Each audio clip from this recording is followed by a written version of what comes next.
And criticism from local scientists is coming in too, who say it is critical Russia not skip the very important phase 3 of the clinical trials before giving the vaccine to the public.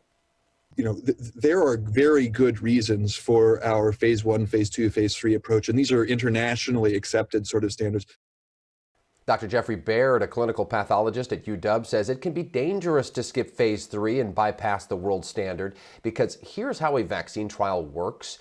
Phase 1 is when a possible drug is tested within a small number of humans. We determine if it's safe and at all effective. Then it moves on to phase 2 with several hundred volunteers. That's when side effects can be found. It was after this phase that Sputnik 5 was released, and the very important phase 3 of a clinical trial, which Russia has now skipped, is when the drug or vaccine is given to tens of thousands of people. That's when you find things you wouldn't find in other phases.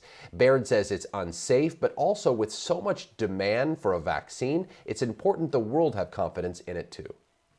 There are parts of our society that are suspicious of, to say the least, of vaccines.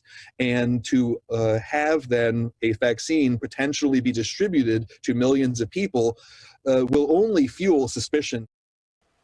Dr. Baird says other vaccines that are doing it right and are in phase 3 have very promising results, but they're still not releasing it early.